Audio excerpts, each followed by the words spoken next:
Kalau nggak ada nasa manso, maka orang selalu berpikir, pokoknya sementing ikut Nabi. Nah itu bahayanya kalau Anda tidak tahu detail, jangan-jangan syariat yang kamu ikuti itu syariat yang sudah berstatus mansukhoh, telah dicabut. Dan itu banyak. Makanya kata Sayyidina Ali ketika ada orang ngajar nggak tahu nasa manso, halakta wa ahlakta, kamu rusak dan merusak orang lain. Seperti tadi pernah ada kawin itu satu turunan, yaitu era Nabi Adam. Masa kita sekarang kawin sama satu turunan, kan nggak mungkin, ya kan? Pernah ada membumi hanguskan orang kafir, yaitu syariatnya Nabi Nuh. Itu dihapus oleh syariatnya Nabi Ibrahim dulu, yaitu Nabi Ibrahim menghentikan apa? Faman tabi'ani fa innahu minni wa man asoni fa innaka ghafurur rahim. Ya, kalau orang ikut saya, ya Allah, ya pasti golongan saya. Kalau yang masih maksiat, masih balelo, saya berharap engkau ampuni. Akhirnya banyak orang kafir tobat. Coba era Rasulullah itu semua orang kafir Mekah itu kafir. Nabi belum wafat, itu sudah ada 114.000 mukmin semua. Jadi Nabi menangi mayoritas orang menjadi mukmin dari mayoritas kafir. Yaitu disebut wara'aitan nasa yadkhuluna fi dinillahi afwaj. Andai kan Nabi Muhammad pakai syariatnya Nabi Nuh, bisa enggak ngislamkan orang sebanyak itu? Enggak bisa kan? Maka ini penting mengenali nasa mansuh. Jadi periode cara wong Jawa maksud no tuntas. Robila tadar itu, pasot tuntas itu, menghabisi itu habis di periode Nabi siapa? No, syariat itu sudah enggak dipakai lagi. Yang dipakai apa? Faman tabi'ani fa innahu minni wa man asoni fa innaka ghafurur rahim. Lah Nabi Muhammad ini nabi yang kena khitab anit tabi' millata Ibrahim hanifah. Jadi masternya Nabi Muhammad itu mentornya Nabi Ibrahim. Sehingga syariatnya ya faman tabi'ani fa innahu minni wa man asoni fa innaka ghafurur rahim. Tidak syariat rabbila tadzar alal ardi minal kafirina daya. Jelas ya. Jadi mengenali nasa manso itu penting sekali, karena kalau ndak Anda halakta wa ahlakta, kamu merusak diri kamu sendiri juga merusak orang lain, karena menfatwakan hukum yang sebetulnya sudah berstatus mansukh hanya berdasar itu kan syariatnya nabi-nabi dulu. Syariat yang apa? Syariat yang nggak pernah terhapus hanya satu, usuluddin, yaitu tauhid, itu sama. Tapi kalau syariat itu beda-beda, atau furu'iyah itu beda-beda. Itu tadi saya beri contoh, era Nabi dulu kalau ada pakaian najis dipotong, dibuang. Era Nabi Muhammad dicuci. Orang kafir dihabisi oleh langit. Era Nabi Muhammad nggak boleh, bahkan didoakan Allahumma hdi qaumi fa innahum la ya'lamun. Di Qur'annya apa? Wa in ahadum minal musyrikin astajaraka fa'jirhu hatta yasma'a kalamullah tsumma ablighu ma'mana. Jadi kalau ada orang kafir enggak boleh main dihabisin, mereka beri peluang untuk mengkaji kitabullah hatta yasma'a kalamullah. Kalau mereka sudah berpeluang ngaji, harus tsumma ablighu ma'mana, harus dijamin keamanan. Ya, karena apa? Dzalika bi annahum qaumul la ya'lamun. Bagaimanapun mereka memang karena tidak tahu. Nah, kenapa tidak tahu? Enggak. Karena tadi mereka tertutup oleh kultur yang beratus-ratus tahun. Mbah-mbahnya mereka menyembah batu, menyembah berhala. Ya taunya itu ya Tuhan. Bagaimana Anda bisa menjelaskan sesuatu yang sudah beratus-ratus tahun, kan tidak gampang. Maka ada periode dimaklumi. Apa? Kalau era sampean kan, mosok waktu disembah saking gobloknya orang. Kamu lahir kan sudah nyembah Allah, tidak nyembah batu. Bayangkan kalau kamu jadi mereka. Wong perut kamu saja disuruh makan pizza sakit kok, karena saking lamanya makan sambal kan gitu. Kamu bilang perempuan Indonesia saja cantik kok, saking lamanya jadi orang Indonesia. Padahal orang Indonesia tanyakan orang Eropa, cantiknya di mana? Kamu lahir di Afrika, bilang orang Afrika itu cantik, tanyakan orang Eropa, cantiknya di mana? Hitam gitu kok. Jadi orang itu pasti terkooptasi oleh sekelilingnya. Orang Afrika akan bilang wanita Afrika itu cantik. Coba tanyakan orang Eropa, cantik apa enggak? Blas. Orang Eropa yang kulitnya gitu kata orang Eropa indah, kata sampean. Koyok anaknya kebo katanya kuda jadi. Jadi orang itu akan terkooptasi oleh sekelilingnya. Bayangkan kalau semua orang nyembah berhala terus kamu ndak, alasan kamu apa? Kan menentang mayoritas. Dan itu berat. Maka dimaklumi oleh Allah, dzalika bi annahum qaumul la ya'lamun fi manah panyeruarah. Nah, pemakluman ini yang mulai sekarang terkikis. Orang main pukul saja enggak mau ngaji. Enggak mau ngaji Quran secara kafah. Jadi fatwanya Islam kafah tapi ngajinya Quran enggak kafah. Ngambil 1-2 potongan ayat dipakai dalil. Jadi Islamnya inginnya kafah tapi ngajinya Quran enggak.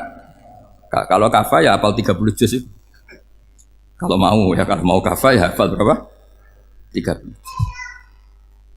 Makanya saya sering bilang, saya sering dinasihati orang karena belum tahu saya ini hafal Quran.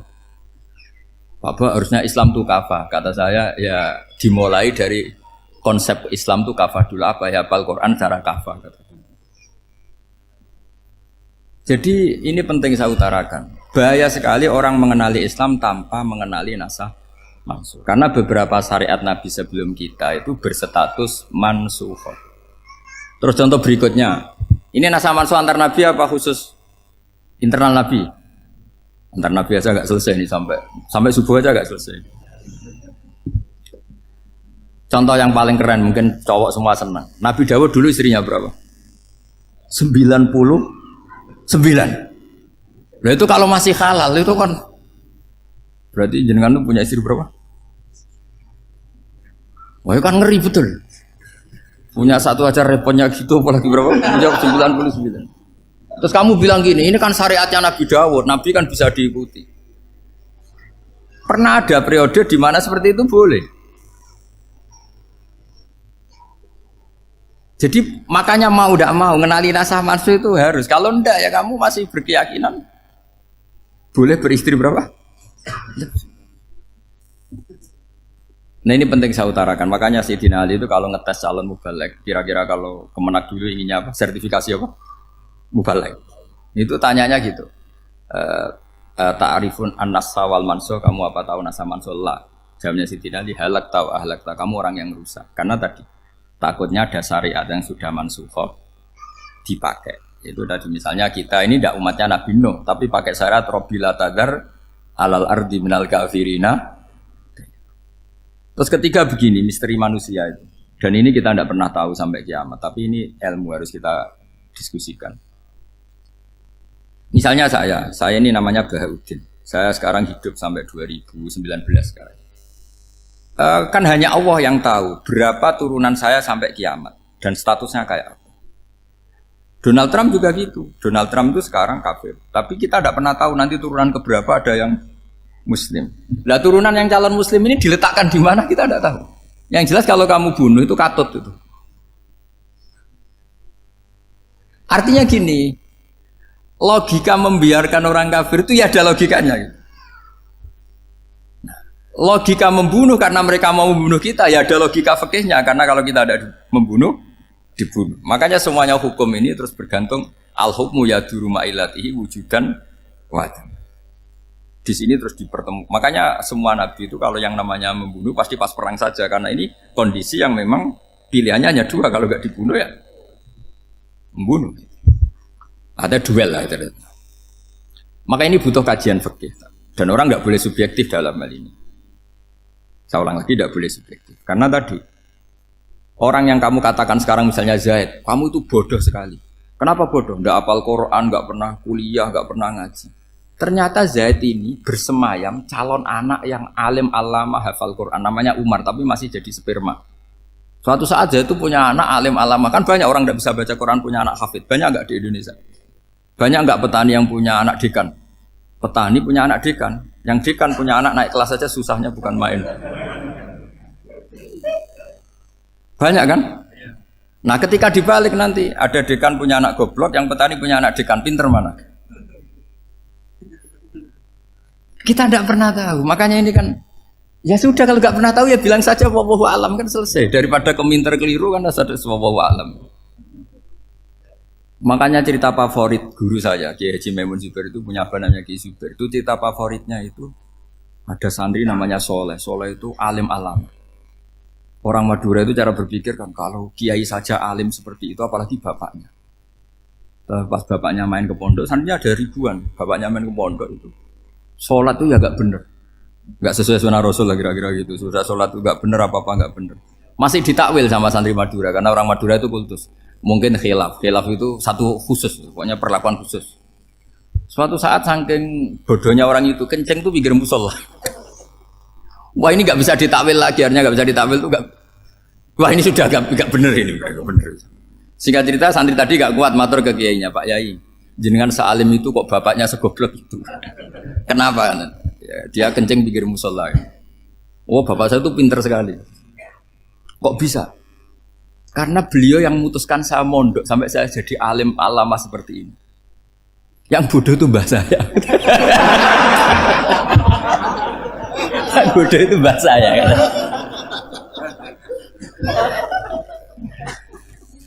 Artinya gini, sekarang misalnya Anda dekan, atau Anda rektor, atau Anda profesor, atau Anda kiai top, mubalek kondang. Anda mubalek kondang terus punya anak, gobloknya bukan main. Atau apalagi anaknya ketangkep KPK. Yang satu anaknya orang bodoh jadi dekan. Kalau kompetisi ini pinter mana coba? Ada ahli metodologi, tapi anaknya itu terlibat narkoba. Yang ini petani utun, anaknya dekan. Kira-kira kalau dikompetisikan pinter mana? Anaknya pinter petani tadi gitu. Yang ketika petani kamu vonis bodoh gitu. Tapi siapa tahu kalau ini menyimpan calon, paham ya?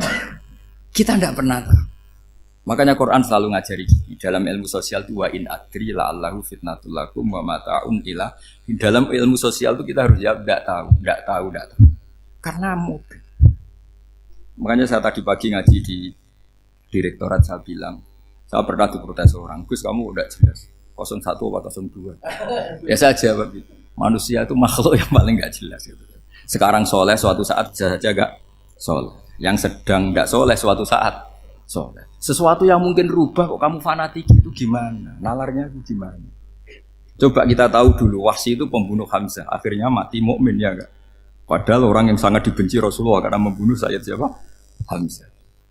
Sa'labah yang tukang itikaf di masjid akhirnya su'ul Fatimah. Kita enggak pernah.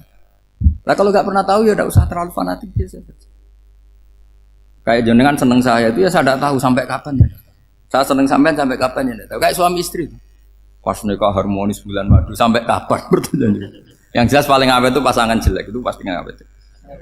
Makanya jadi guyonan tuh. Pasangan tuh jangan baik-baik gak awet, kalau jelek itu awet. Ternyata maksudnya cantik sama ganteng itu suatu saat pasti jadi jelek. Yang jelek sama jelek pasti jelek terus. Makanya jadi guyonan. Kalau pasangan jelek itu awet katanya. Tapi kalau pasangan baik, ternyata baik wajahnya itu pasti gak awet. Suatu saat pasti jelek, tapi yang jelek awet karena mulai dulu ya jelek sampai gitu. Awet jeleknya maksudnya bukan. Ya jelas ya, jadi saya mohon sekali ini ilmu. Sampai ndak urusan ini bukan urusan cocok tidak cocok tapi ilmu. Ilmu harus kita dengar bahwa syariatnya para nabi itu yang sifatnya furu'iyah, tidak usuliyah, tidak tauhid itu potensi rubah. Sehingga mengkaji nasab mansukh itu satu keharusan seorang ulama. Makanya setiap ada syariat nabi hal hadis syariah mu'abbadah amla, mansukhoh amla. Karena potensi itu tinggi. Kita tahu dulu semua nabi sholat menghadap apa? Baitul Maqdis. Era Rasulullah dipindah ke Ka'bah. Tapi kalau kamu katakan total Baitul Maqdis ya tidak juga. Nabi Ibrahim mulai dulu madhabnya ke Ka'bah. Tapi kalau Nabi Musa ke Baitul Maqdis. Terus kamu bilang ini 01, 02 ya ada memang syariat jadi sesuatu yang furu'iyah. Nah, kenapa ini furu'iyah? Jawabannya sederhana. Ketika seseorang menghadap Ka'bah itu menghadap batu apa menghadap Allah? Allah. Ketika menghadap Baitul Maqdis hakikatnya menghadap Allah apa menghadap Baitul Maqdis? Allah. Maka menghadap Ka'bah itu sebenarnya masalah furu'iyah. Yang masalah usuliyah adalah inni wajjahtu wajhiya lilladzi fataras samawati wal ardh. Yang permanen adalah menghadap Allah Subhanahu wa taala. Cuma secara prosedur syariatnya secara zahir menghadap Ka'bah. Maka potensi rubah karena ternyata itu furu'iyah, untuk kiblatnya itu furu'iyah. Yang permanen adalah menghadap ke Allah Subhanahu wa taala. Ini pentingnya. Jadi terus sekarang masih antar nabi apa di internal nabi? Ini sudah mau selesai waktunya, sudah habis ini. Internal. Ini sudah selesai, ini sudah pas. Mohon Pak ambil. Oh. Jam ini sudah sampai mana tadi? Diteruskan apa enggak? Sudah ya, sudah kayaknya sudah. Biar kelihatan cerdas. Sekali pertemuan sudah pinter gitu. Berapa? Setengah jam sudah pinter gitu. Yang internal nabi apa antar nabi? Internal ya, sudah sekarang ke internal. Kalau internal lebih banyak lagi contohnya. Yang masyhur tentu masalah Baitul Maqdis. Dulu Rasulullah pernah sholat menghadap Baitul Maqdis 16 bulan. Berapa? 16 bulan, gila 17. Pokoknya khilafnya hanya 16 dan 17. Kalau ada bilang 10 bulan berarti gak pernah ngaji. Khilafnya, karena khilafnya itu hanya 17 sama 16. Akhirnya sama Allah diminta, disuruh menghadap ke Ka'bah. Saya ulang lagi, itu tetap masalah antar nabi sebetulnya. Begini, Makom itu kalau dalam bahasa Arab bukan kuburan. Kalau di Indonesia kan makomnya Sunan Bonang itu kan kuburan. Kalau makom dalam bahasa Arab itu sesuatu yang pernah dipakai singgah itu namanya apa? Makom. Lalu Rasulullah itu pertama di Medina itu madhep Baitul Maqdis itu 16 bulan. Orang Yahudi senangnya bukan main. Sampai mereka bilang gini, Muhammad tuh gaya-gaya nantok punya agama baru. Tapi kiblatnya ikut kita. Baguslah anak itu katanya. Masih tahu diri katanya. Bagus katanya itu masih tahu diri. Jadi senangnya bukan main orang Yahudi. Karena kiblatnya Muhammad sama dengan mereka. Ya tentu mereka jangkar Muhammad, bukan Sayyidina Muhammad atau Rasul Muhammad karena mereka masih gak iman. Nabi itu ya agak tersiksa karena beliau secara gen turunan Nabi Ibrahim dan kiblatnya Ibrahim itu Ka'bah.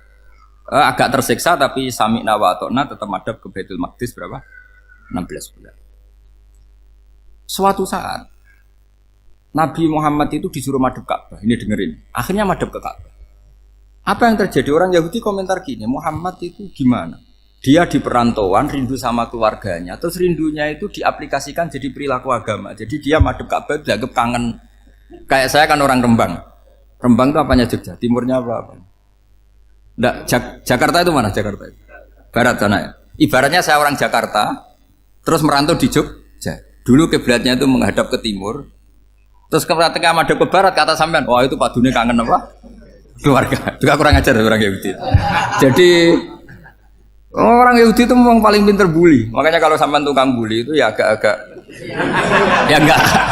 Saya enggak ngomong agak ya, pokoknya agak-agak ya. Pinter bully orang Yahudi. Makanya enggak ada orang debat sepinter orang Yahudi. Yang bisa ngalahkan hanya Tuhan itu. Orang Yahudi yang bisa ngalahkan hanya Tuhan. Loh Sayyidina Ali tak orang paling terkenal cerdas. Itu kalau sama orang Yahudi itu pusing. Karena ya apa logikanya itu? Saya beri sekian contoh. Ada orang Yahudi tanya gini, Muhammad kalau kambing mati itu yang bunuh siapa? Ya Allah, mati langsung itu. Agama kamu itu aneh, Mak. Yang langsung sentuhan Allah haram, tapi yang lewat tangan-tangan jahil manusia malah halal. Harusnya itu yang halal kan orisinal langsung Allah yang bunuh. Jadi utaknya itu aneh, dari cara berpikir itu aneh. Nah cara sampean ini kan, nak halal pangan kue. Tapi Nabi kan nggak boleh bertutur kata kasar gitu. Kalau yang jadi Nabi saya untalan ngono kan gitu. Tapi Nabi kan nggak boleh kasar. Jadi Nabi itu problem karena nggak boleh apa? Kasar. Kalau kita kan gampang, wis nak halal untalan kan selesai apa? Tapi Nabi nggak boleh kasar gitu. Jadi nak jadi nggak Nabi, nggak sampean itu kan enak. Mau keliru ya pantas, mau apa saja pantas. Karena kan nggak panutan. Kalau Nabi nggak bisa meluruskan kebenaran itu harus tetap sesuai akhlak. Ya jadi agak kerepotan. Makanya punya Umar alhamdulillah ada yang nggak perlu aturan itu. Jadi enak. Jadi ya itu memang aturannya harus itu. Coba Nabi itu perang tapi nggak boleh bunuh. Kayak apa susahnya? Beliau jadi sasaran tembak tapi nggak boleh bunuh.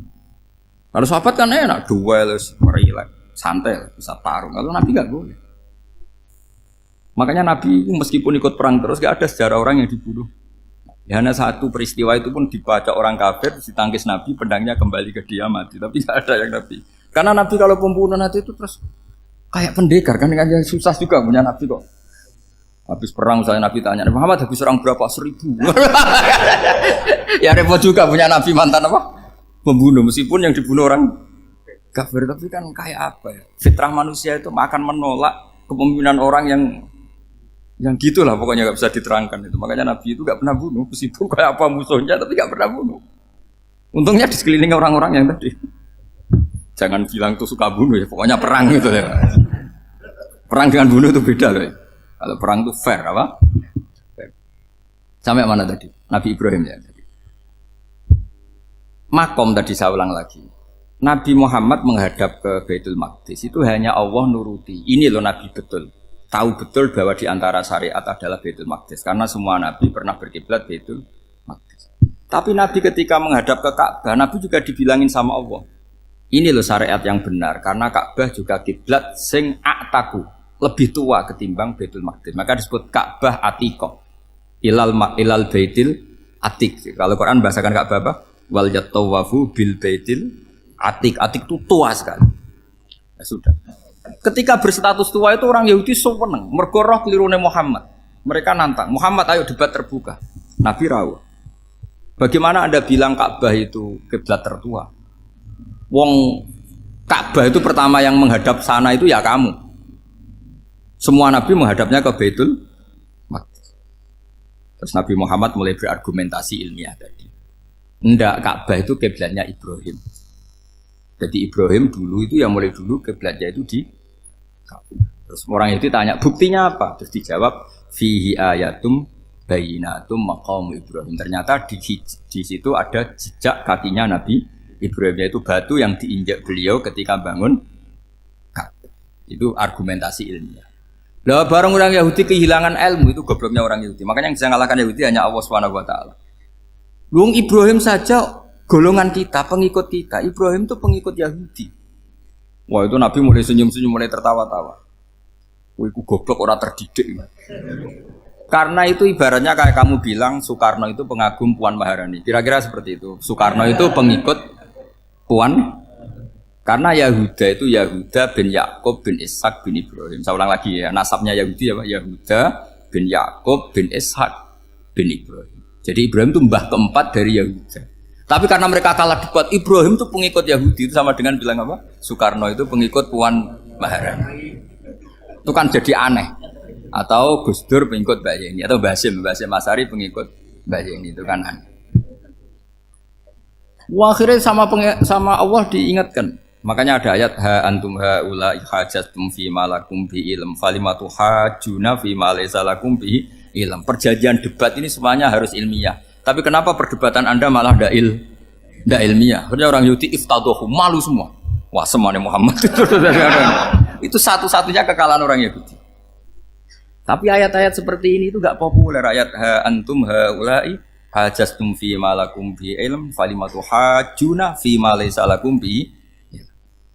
Jadi Islam, betapa hebatnya Islam. Kalau debat harus ilmiah. Dan Kanjeng Nabi menantang, ini perjanjian kita debat ini ilmiah. Kenapa sekarang jadi tidak ilmiah? Yaitu kamu mengatakan Ibrahim itu pengikut Yahudi, padahal Ibrahim dengan Yahudi itu dulu Ibrahim. Makanya Yesus kalah, tapi tetap ra Islam. Tapi nah, makanya terus Ka'bah dibuktikan ketuaannya lewat apa? Fihi ayatum bayinatum maqamu Ibrahim. Itu bukan makam kuburan. Karena makamnya Nabi Ibrahim tetap Hebron, tempat Palestina. Kira-kira itu Palestina. Jare Israel yo ning Israel, bola menang di. Jare ning Israel yo ning Israel, jare Palestina ning. Saya pernah ziarah ke sana di Hebron. Di makamnya Nabi siapa? Ibrahim. Jadi jelas ya. Jadi nasa mansuh itu ketentuan yang dikehendaki Allah Subhanahu wa taala untuk menguji loyalitas manusia, menanggalkan semua akalnya. Makanya saya mohon sekali siapapun yang ngaji saya dimanapun, sekali-kali manusia itu harus menanggalkan akalnya. Sekali Anda pakai akal, maka Anda akan ingkar dengan nasa mansuh. Nasa mansuh itu hukum yang direvisi, yang dibatalkan. Makanya orang Yahudi lagi-lagi pinternya orang Yahudi. Merovokasi orang-orang yang Islamnya belum kuat, diprovokasi gini. Ungzuru ila Muhammadin tahayyara fi din yukhillu yawman wa yuharrimu ukhra. Lihat itu Muhammad, dia kebingungan cara beragama. Kadang bilang A, besok bilang B. Jadi nasa mansub dianggap satu bentuk kebingungan. Gak kurang ajar tapi. Wah, akhirnya sebagian orang yang murtad. Makanya nasa mansub itu satu peristiwa yang menjadikan banyak orang murtad. Karena diprovokasi orang Yahudi bahwa itu bentuk kebingungan Muhammad. Akhirnya terus saya qulu sufa minan nasi ma wallahum angqiblati mulati kanu aliyah. Kelirunya orang Yahudi adalah ternyata nasa mansuh yang dipilih Rasulullah itu semuanya ada di Taurat dan Injil. Termasuk di Taurat dan Injil disifati dan Nabi yusolli ilal qiblatain, bahwa Nabi ini akan bersolat dengan dua kiblat. Makanya tetap ditantang. Qul fa'tu bit Taurati fatluha in kuntum shadiqin. Kalau kamu tidak percaya bahwa saya ini orisinal, ayo bareng-bareng mengkaji Taurat. Tapi mereka tidak siap mengkaji Taurat. Karena Taurat semuanya mendukung Rasulullah Muhammad SAW. Fatluha in kuntum shadiqin. Makanya ini penting sekali ngaji. Jadi perdebatan itu macam-macam. Dan itu pinternya orang Yahudi. Ungzuru ila Muhammadin tahayyara fi dini yukhillu yawman wa yuharrimu ukhra. Ini penting sekali. Makanya nasa mansuh itu uji loyalitas. Itu Imam Malik kalau mencontohkan ke Imam Syafi'i. Saya berisikan contoh fikih. Ini saya melanggar waktu ini. Ini sudah saya yang tidak mengesahkan diri saya. Ya misalnya ini ya, ini kertas sak bawa ya, ini kertas sak bawa. Terus ini tak kasih uang misalnya, uang 100.000. Atau kalau contoh Imam Syafi'i dulu dididik Imam Malik begini. Ya Syafi'i kalau kamu punya 2 budak, 2 pembantu, kalau dulu kan masih ada budak, 2 pembantu lah kira-kira. Seneng mana, yang cerdas sama yang goblok? Seneng yang cerdas. Kalau yang nurut sama yang bantahan, seneng yang nurut. Lah yang nurut itu yang goblok. Makanya tinggal dibalik saja. Kamu tak beda ya. Seneng mana punya istri yang cerdas apa yang goblok? Coba jawab. Atau ibu-ibu mbak-mbak ini, seneng mana punya suami yang cerdas atau yang goblok? Kalau cerdas gak bisa diakali. Tapi goblok nurut tapi ya kadang di sini-sini kadang-kadang sini. Nah, itu kan antar manusia. Masalahnya kita menghadapi Allah Subhanahu wa taala yang semua kita pasti bodoh.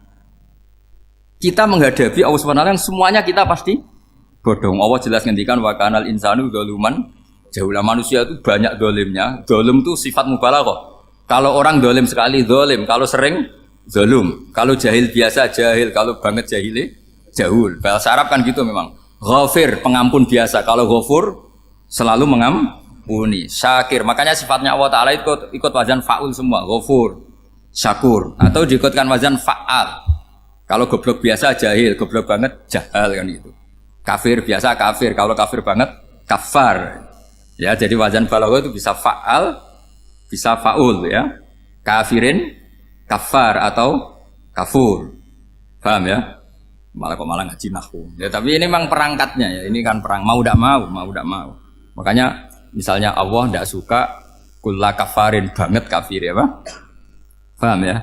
Kulla khawanin banget khianate. Kalau khain khianat biasa, kalau khawan sering khianat. Nah manusia itu kata Allah apa? Zaluman wis banget dolime banget. Itu kalau yang ngarang hikam mencontohkan tuh gini, manusia itu pas bener saja salah, apalagi pas salah. Jadi manusia itu kata Imam yang ngarang hikam itu man itu kanat mahasinhu masawiyah fakih fala takunu masawihi masawiyah. Ketika baik saja buruk, apalagi ketika buruk. Coba kalau ada orang dermawan sama teman-temannya, tanyakan istrinya. Duit dihambur-hambur, disekno konco ngalono bojo. Mesti itu. Teman yang sering silaturahim ke teman-temannya, kata temannya baik, senang silaturahim, tanyakan istrinya. Oh, meninggali wong. Jadi manusia pas baik saja ada buruknya. Apalagi pas buruk. Makanya dulu bapak saya ngajarin saya istiqomah ya apik ya. Tapi kadang-kadang nak keterusan itu ora istiqomah ngangkangi. Orang dia tidak punya kesempatan. Misalnya ada imam masjid ngimami terus sampai tua sampai mau mati. Itu istiqomah apa tidak memberi peluang yang lain? Tidak jawab saja. Jadi itu manusia. Jadi pas baik saja buruk. Apalagi pas buruk. Kayak saya gini di sini ngajar baik, tapi saya ada sopannya harus di atas. Padahal banyak orang sepuh ada Pak On, ada beberapa yang kan terpaksa nggak sopan. Tapi sama yang nyuruh, berarti sama yang dosa. Kemarin saya minta di bawah supaya ganjaran saya utuh ini gara-gara begini ganjaran saya ini agak terkredit apa terdebat itu karena itu. Saya teruskan. Jadi manusia itu punya sisi itu karena manusia itu dzalum dan apa jahul. Wa kanal insanu dzaluman. Problemnya ini ngadepi Allah yang selalu pinter, yang kita selalu bohong. Misalnya gini, kamu ditanya Allah. Ini contohnya Imam Malik. Ikla hadi sokhroh fa inna tahtaha dhahaban. Coba bongkahan batu itu kamu angkat, di bawahnya ada emas. Lalu budak yang pinter berlogika. Oh disuruh buka itu karena ada emas toh. Berlogika. Kalau budak yang goblok enggak, ya disuruh ya diangkat saja. Ada emas apa enggak karena perintah ya diangkat. Yang satu nurut karena perintah, yang satu nurut karena ada emas, ada sesuatu. Logikanya suatu saat Tuhan tuh hanya bilang gini tok, ikla hadis sokhroh, batu itu angkat. Yang nurut yang goblok permanen tadi, kan langsung angkat. Yang pinter, ini ada apa lagi Gusti kok harus diangkat? Ya gak ada apa-apa, nyuruh saja kata Allah gitu. Wah tidak bisa, sesuatu harus ada alasannya. Itu kira-kira mangkel loh pak gak? Oh mangkel. Nah, logikanya manusia seperti itu. Makanya dua murid pinter, di rakyat pinter, presiden ya susah mesti demo. Goblok ya susah sini uang. Ini kan nggak ada pilihan. Memang manusia itu nggak ada pilihan. Nah sekarang masalahnya gini di fikih ini saya kembali lagi ke fikih. Pertanyaannya secara fikih begini. Misalnya iddah. Iddah itu seorang perempuan ditinggal mati suaminya atau ditinggal atau cerai. Itu kan ada namanya apa? Iddah. Iddah itu memastikan apa tujuannya? Memastikan rahim itu steril dari mani atau sperma zaut awal. Supaya nanti kalau dinikah orang lain tidak terjadi ikhtilatul ansab, nasab. Oke, berarti iddah kita beri argumentasi secara ilmiah li baro'ati rohmi. Jadi misalnya Zaid menceraikan istrinya Sri dalam keadaan masih bisa haid. Iddahnya 3 kali masa suci. Wal mutallaqatu yatarabbasna bi anfusina salah satu guru. Lalu karena secara teori medis kalau haid berarti bukti tidak hamil. Apalagi kalau haidnya terulang-ulang sampai 3 kali pasti tidak hamil. Sehingga kalau nanti dinikahi orang lain pasti kalau ada anak ya anaknya zaud sani atau zaud kedua. Berarti alasan iddah li baro'atir rohmi. Oke, kita sok pinter, sok bijak. Pertanyaannya adalah sekarang sudah baru 1 bulan suaminya di Malaysia nggak pernah ngumpuli. Dicek di medis juga berbukti tidak hamil. Apakah boleh tanpa iddah? Semua ulama mengatakan tidak boleh. Tapi ini kan rahimnya jelas bersih. Ya karena iddah itu nuruti perintah pangeran. Pokoknya tetap iddah. 3 kali masa suci. 3 kali masa suci atau masa haid. Itu ada perdebatan ulama. Tapi kan ini terbukti bersih Gus. Meskipun terbukti bersih kata Allah harus iddah 3 bulan atau berapa? Kira-kira 3 bulan 4 bulan ya tetap harus iddah. Kowe milih mana? Sok pinter Gusti berhubung ini. Pangeran mbok terangno gitu. Berhubung. Jadi Tuhan apa mbok wari berhubung Gusti ini jelas steril dari sperma zaut awal. Enggak usah iddah Gusti. Sama aja kamu disuruh majikan kamu ikhla hadis sakhra berhubung nggak ada apa-apa, nggak usah ya. Kira-kira mangkel nonda budak yang seperti itu. Mangkel. Maka dibutuhkan kebodohan dalam beragama.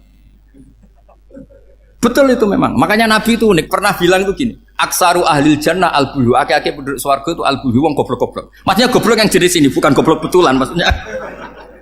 Maksudnya goblok jenis ini itu ya tetap pinter tapi pinternya dibuang pura-pura goblok demi samina. Nah, jadi saya misalnya kok pinter dan goblok tadi sekaligus, pinter dan goblok. Ya bah, ikhla hadis sokhro, fa inna tahta hadapan. Tak angkat, karena saya tahu di bawah ada emas. Tapi di hati saya, sajane ya mergo perintah. Suatu saat kalau disuruh Allah, ikhla hadis sokhro, perintah ya tak angkat, ya sudah. Jadi ya pinter ya goblok. Saya tahu namanya perintahnya Allah pasti ada hikmahnya. Hikmahnya iddah adalah libaro atir rohmi. Tapi hikmahnya jadi kawula adalah nurut perintah Allah, cek tahu alasannya maupun tidak. Lah di sini ada illatul hukmi untuk membangun kecerdasan, tapi ada loyalitas untuk membangun ubudi. Ya, bahwa kita ini kawula roh tetap loyal. Makanya tadi pagi saya cerita Sayyidina Umar. Sayyidina Umar kayak apa cerdasnya? Tapi tetap ubudi ya. Yaitu Rasulullah SAW sering dibully orang kafir. Muhammad tuh gaya-gaya nantok. Wong ra oleh nyembah berhala, ra oleh nyembah watu, jebule dekne nyembah Hajar Aswad. Karena dilihat dari jauh kan tetap nyium Hajar Aswad. Coba kalau kamu lihat dari jauh, kamu sujud dari jauh kan kayak sujud sama batu. Makanya Sayyidina Umar karena orang kafir masih cara berpikir gitu, tiap nyium Hajar Aswad itu komentar gedumel. Alim tu annaka hajarun la tadurru wa la tanfa. Walau la anni ra'aitu Rasulullah qabbalaka ma qabbal. Aku roh nak watu ya ramandoroti ramanfaati. Kalau saja saya tidak melihat Nabi nyium kamu, saya tidak sudi nyium kamu. Jadi tidak berdoa doa mustajab itu tidak gerutu. Karena apa? Umar tahu ini masalah secara tauhid. Kalau saya doa depan Hajar Aswad nanti dikira syirik karena berdoa di depan batu. Tapi kalau saya tidak nyium nyulayani sunnah Rasul yaitu nyium Hajar wis tengah-tengah nyium sambil gerutu itu sudah kompromi. Ya nyium tapi gerutu. Kayak apa? Makanya ya cerdas tapi ya goblok tadi ya cerdas. Itu uniknya Rasulullah. Jadi muji orang pintar ya sudah langit. Tapi Nabi pernah dalam satu hadis mengatakan aksaru ahlil jannah al-bulbu. Aki-aki penduduk swarga itu orang bodoh. Artinya orang bodoh itu bukan bodoh betulan. Dia meninggalkan akalnya demi loyalitas ubudi. Untuk menutup itu bukti begini. Perang Badar itu perang yang nggak mungkin dimenangkan umat Islam karena orang kafir itu 1000 dengan pasukan full dengan peralatan perang full. Rasulullah itu tahun kedua Hijriah itu pasukannya hanya 313. Itu pun pedang itu untuk orang 5 itu hanya ada pedang 1. Jadi kalau mau dibaca orang, sih kamu nyileh pedangnya aku. Itu kan nggak kebayang perang dalam keadaan seperti itu. Jadi mesti kalah, orang kok mungkin kalah, mesti. Tapi Nabi tetap bilang, saya ini disuruh Allah perang, ya harus berangkat. Yaitu perang Badar. Kata para sahabat, ya Rasulullah ini nggak masuk akal, sudah nggak usah perang, ini nggak masuk akal, mau setor nyawa. Sudah gitu dadaan, nggak ada persiapan. Lucunya apa? Sahabat itu ketika Nabi tetap berangkat. La akhrujanna walau waqti. Nabi menginginkan saya tetap berangkat meskipun sendi. Setelah Nabi berangkat sekian meter, tuh sahabat ikut semua. Kata Nabi, lah kamu kok ikut? Ya ikut saja. Kata kamu mesti kalah. Ya anggap saja setor nyawa. Demi loyalitas pada jenengan. Itu makanya nggak ada periode sebaik periode sahabat. Tapi yang gerutunya jalan. Karena gerutu ini bawaan ilmiah. Makanya kita loyal sama presiden. Tapi yang nggak cocok ya gerutunya jalan. Tapi bawaan mencintai Indonesia tetap jaga stabilitas. Itu bawaan cinta Indonesia, bukan cinta pejabatnya kadang. Gerutunya jalan. Tapi bawaan loyal sama Indonesia tetap mengaku. Bawaan loyal sama Rasulullah tetap ikut perang. Bawaan akal karena nggak masuk akal ya gerutu. Dan itu uniknya Quran itu mengapresiasi itu dan dianggap nggak masalah. Saya bacakan ayatnya. Kama akhrajaka rabbuka min baitika bil haqq wa inna fariqam minal mu'minina lakarihun yujadilunaka fil haqqi ba'dama tabayyana ka'annama yusaquna ilal mauti wa hum yanzurun. Peristiwa Badar ada peristiwa kamu itu keluar untuk perang. Sahabat kamu ngikuti, tapi mereka lakarihun, enggak senang sebetulnya. Karena enggak masuk akal. Ya geremeng tapi ya derek. Yujadilunaka fil haqq, mereka mendebat kamu dalam kebenaran. Jadi ya Rasulullah wong perang karuan kalah jenengan lakoni alasane nopo? Lah kok melok? Ya saya harus ikut jenengan Nabi. Itu unik. Kalau orang sekarang mana mau, kalau gak masuk akal gak mau melakukan. Coba misalnya istri kamu belajarnya dikurangi. Anggap saja petualangan latihan hidup di masa lalu. Gak mau. Padahal petualangan itu hal yang indah. Petualangan itu kan hal yang indah, kan gak mau. Oh ngirit aja alasan. Tapi lucunya kalau dijak camping bermiskin-miskin di hutan mau. Karena karpe dhewe, tapi nak suami yang ngongkon. Ayolah seminggu ini kita model miskin, anggap aja petualangan masa lalu. Enggak mah. Karena pinter, apa? Coba kalau bodoh. Ya ngono ya apa-apa Mas. Tapi resikonya nak bodoh, pas kamu sakit ya dibiarin. Karena dia melihat sakit kan biasa, namanya manusia. Jadi makanya ini pilihannya susah, hidup itu masih susah makanya ini. Jadi uniknya Quran gitu, Quran itu membolehkan psikologi manusia. Makanya Allah ngendikan kutiba alaikumul qital wa huwa kurhul lakum. Ya saya tahu kamu tidak suka perang. Allah yang ngakui bahwa kurhul, enggak apa-apa. Tapi ketidaksenangan kita harus dilawan demi mengikuti Allah dan misalnya perempuan Allah juga gitu. Wa ashiruhunna bil ma'ruf. Gauli istri kamu muamalah secara baik. Kata Allah fa in karihtumuhunna fa asa an takrahu syai'a wa ja'alallahu fi khairan kasira. Mungkin ada watak yang kamu tidak suka, tapi di situ ada kebaikan. Allah ngaku yang namanya suami mesti ada watak yang nggak suka dari istrinya. Juga sebaliknya lebih banyak lagi yang suami istri kamu nggak suka watak kamu, juga nggak suka hidung kamu, wajah kamu banyak lah nggak disuka. Tapi demi kestabilan negara suami istri ini, mereka loyal. Justru itu bagus. Maka jagalah ilmu, juga jagalah loyalitas. Itu yang perlu saya utarakan. Jadi makanya agama ini dibangun dua. Satu kecerdasan hikmah, yaitu ya al-hukmu ya duru ma'ilati wujudan wa adaman. Tapi juga ada ubudiyah, bahwa agama ini milik Allah. Maka sami'na wa ata'na. Karena begini logikanya, saya ulang lagi masalah batu. Ikla hadis sokhro fa inna tahta hadaba. Terus saya angkat, pembantu saya ngangkat. Dia saya gaji atas nama apa? Nurut kan? Atas nama menemukan emas apa atas nama nurut? Nurut, karena emas itu juga penemuan saya, milik saya. Ngangkat batu yang nggak ada emasnya juga atas nama nurut. Jadi rapot yang saya berikan ke pembantu saya itu tentang nurut dan tidak nurut. Saya kan tidak peduli dengan cerdas dan tidak cerdas. Itu kan tidak sesuatu yang menguntungkan saya. Nah Allah juga gitu. Kecerdasan kamu, pinter kamu itu tidak menguntungkan Allah Subhanahu wa Ta'ala. Karena Allah itu tidak butuh pinter kamu, cerdas kamu. Allah hanya butuh mental ubudiyah kamu. Makanya Allah mensifati nabinya hanya subhanalladzi asra bi abdihi, karena status tertinggi manusia adalah sifat kehambaan. Makanya ya Tuhan nafsul mutmainnah irji'i ila rabbiki radhiyatam mardiyah fadkhuli fi ibadi. Berstatuslah sebagai hamba baru wadkhuli jannah. Nah kalau kamu berstatus hamba ya harus baik, gak usah kalian bantah. Coba kalau kamu rasional, ya Allah kenapa bikin surga nanti-nanti? Engkau kan bikin sekarang, ngapain repot-repot nanti? Jadi kacau semua agama. Makanya yang perlu didahulukan adalah status ya Tuhan nafsul mutmainnah irji'i ila rabbiki radiyatan mardiyah fadkhuli fi ibadi. Masuklah berstatus sebagai hamba saya. Khasnya hamba tadi, ya cerdas karena semua yang diperintahkan Allah pasti ada hikmahnya. Tapi kecerdasan ini kadang kita tinggalkan demi loyalitas ubudiyah. Assalamualaikum warahmatullahi wabarakatuh.